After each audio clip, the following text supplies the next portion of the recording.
কামালের সঙ্গে বসে ঐক্যফ্রন্টের কর্মসূচি জানালেন ফখরুল। কামাল হোসেন সহ জাতীয় ঐক্যফ্রন্টের অন্য নেতাদের সঙ্গে বসার পর নির্বাচনে কারচুপির প্রতিবাদে কর্মসূচি জানিয়েছেন বিএনপি মহাসচিব মির্জা ফখরুল ইসলাম আলমগীর। সিঙ্গাপুরে চিকিৎসা শেষে ফেরার পরদিন বুধবার গণফোরাম সভাপতি কামাল হোসেন জাতীয় ঐক্যের ঐক্য শতভাগ অটুট আছে বলে মন্তব্য করার পরদিন এই বৈঠক হলো। দশম সংসদ নির্বাচন বর্জনকারী বিএনপি এবার জাতীয় ঐক্যফ্রন্টের ব্যানারে গত 30 ডিসেম্বরের ভোটে অংশ নেয়। ওই নির্বাচনে গণফোরাম সহ ঐক্যফ্রন্টের অন্যান্য দলের সঙ্গে জামায়াতে ইসলামীর নেতারাও ধানের শীষ প্রতীক নিয়ে প্রতিদ্বন্দ্বিতা করেন। এই নিয়ে সমালোচনার মুখে কামাল হোসেন বলেন, নির্বাচনে ঐক্যফ্রন্টের ব্যানারে জামায়াত নেতাদের প্রার্থী করা ভুল ছিল। তাছাড়া বিএনপি থেকে তাদের মনোনয়ন দেওয়ার কথা তাকে জানানো হয়নি। শীর্ষ নেতা কামাল হোসেনের এই বক্তব্যের পর জাতীয় ঐক্যফ্রন্টের স্টিয়ারিং কমিটির বৈঠকে মির্জা ফখরুল সহ বিএনপির কোন নেতা ছিলেন না। এরপর ঐক্যফ্রন্টের ঐক্য নিয়ে প্রশ্ন তুলেছিলেন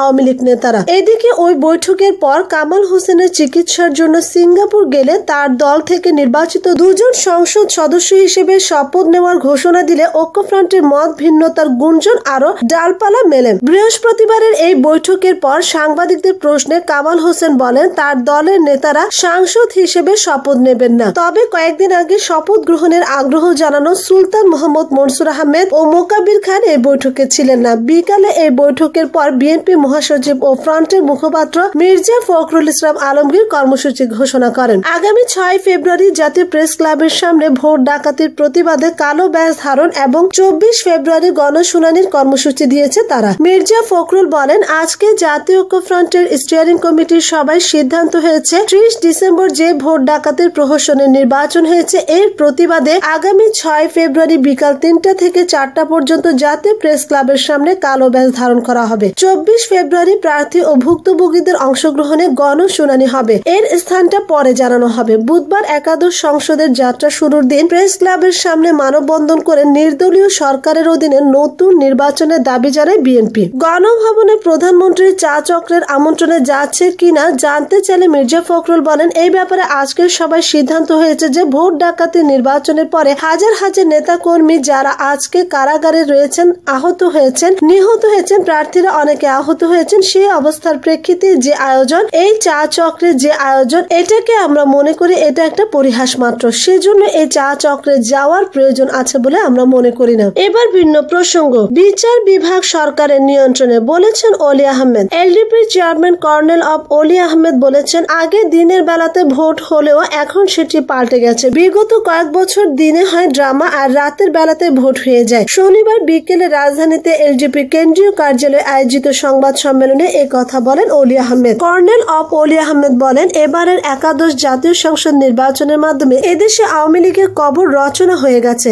মিথ্যার উপর ভিত্তি করে তাদের সরকার বেশি দিন টিকবে না। 20 দলীয় জোটের এই শীর্ষস্থানীয় নেতা অভিযোগ করে বলেন, একাদশ জাতীয় সংসদের ফলাফলের শীটের জন্য রিটার্নিং কর্মকর্তার কাছে টাকা জমা দেওয়ার পরও রেজাল্ট শীট দিচ্ছে না। জাতীয় ঐক্যফ্রন্টে নির্বাচিতদের বিষয়ে অলি আহমেদ বলেন, এবারের নির্বাচন জনগণের সঙ্গে তামাশা হয়েছে। তাই জাতীয় ঐক্যফ্রন্টের ব্যানারে নির্বাচন করে যারা বিজয়ী হয়েছেন তারা শপথ নিলে জনগণের কাছে বেঈমান বলে বিবেচিত হবেন। একাদশ জাতীয় সংসদ নির্বাচনে বিরোধী দলের অনেক প্রার্থী সরকারের টাকায় নির্বাচন করেছে বলেও সংবাদ সম্মেলনে অভিযোগ করেন বিএনপির সাবেক এই নেতা। নির্বাচনী ট্রাইব্যুনালের মামলার যে উদ্যোগ নিয়েছে জাতীয় ঐক্যফ্রন্ট সে বিষয়ে সাবেক এই সেনা কর্মকর্তা বলেন, বিচার বিভাগ সরকারের নিয়ন্ত্রণে, তাই নির্বাচন নিয়ে মামলা করে কোনো ফল হবে না। করলেও মামলায় তাদের পক্ষে রায় দিবে আদালত। এজন্য মামলা করবে না 20 দল। সব রাজনৈতিক দলের সমন্বয়ে জাতীয় সরকার গঠনের আহ্বান জানিয়ে কর্নেল অলি আহমেদ বলেন, দেশের সব রাজনৈতিক দলের সঙ্গে আলোচনা করে সবার সমন্বয়ে একটি জাতীয় সরকার গঠন করতে হবে। একই সঙ্গে 30 ডিসেম্বর অনুষ্ঠেয়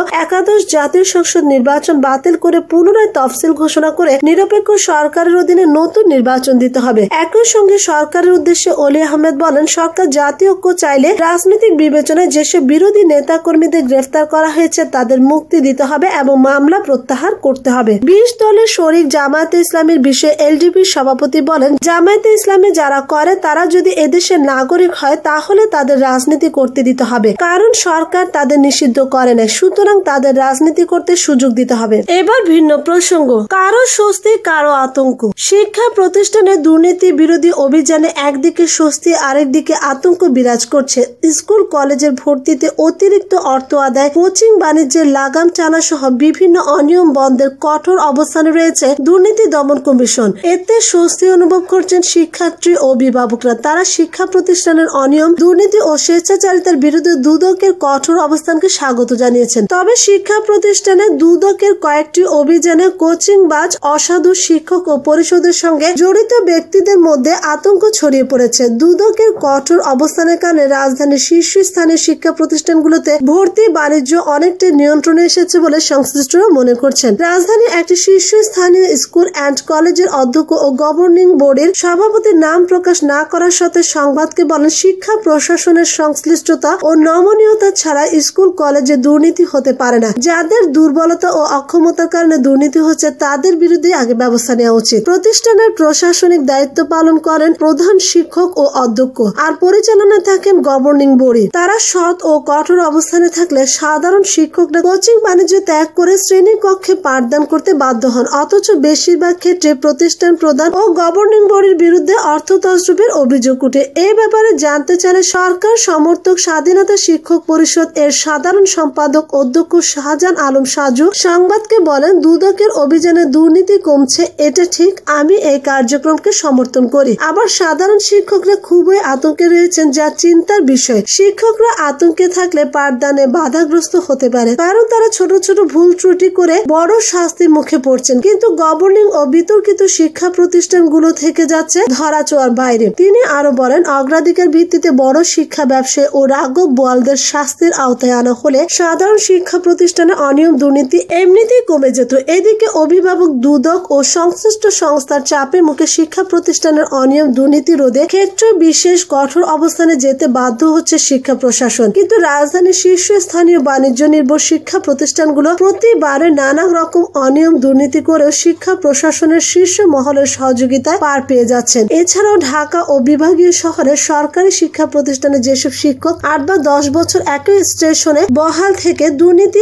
অনিয়ম, ভর্তি ও কোচিং বাণিজ্যে লিপ্ত রয়েছেন, তাদের বিরুদ্ধেও শাস্তিমূলক ব্যবস্থা নেওয়ার দাবি করছেন শিক্ষক নেতারা। সরকারি মাধ্যমিক শিক্ষক সমিতির সভাপতি ও রাজধানীর শহীদ শেখ রাসেল উচ্চ বিদ্যালয়ের প্রধান শিক্ষক ইনসার আলী সংবাদকে বলেন, যখন তখন অভিযান পরিচালনার কারণে শিক্ষকদের মধ্যে ভীতি সৃষ্টি হয়েছে। আতঙ্কিত শিক্ষকদের পক্ষে স্বাভাবিক পাঠদান সম্ভব নাও হতে পারে। তবে যেসব শিক্ষক 8 বা 10 বছর ধরে ঘুরে ফিরে রাজধানীতেই বহাল রয়েছে, তাদের বদলির আওতায় আনা হলে দুর্নীতি, ভর্তি ও কোচিং বাণিজ্যের সিন্ডিকেট এমনিতে ভেঙে যেত। এ ব্যাপারে জাতীয় শিক্ষানীতি 2010 প্রণয়ন কমিটির সদস্য সচিব ও জাতীয় শিক্ষা ব্যবস্থাপনা একাডেমির নায়েব সাবেক মহাপরিচালক প্রফেসর শেখ ইকরামুল করিম সংবাদকে বলেন, অপরাধ ছোট বড় যাই হোক, তা যে করবে সেই অপরাধী। ছোট অপরাধীর পাশাপাশি বড় অপরাধীরও ধরতে হবে। তবে দুদকের অভিযান নিয়ে আতঙ্কের কোনো কারণ নেই। নিরপরাধ শিক্ষকদের তো দুদক ধরছে না।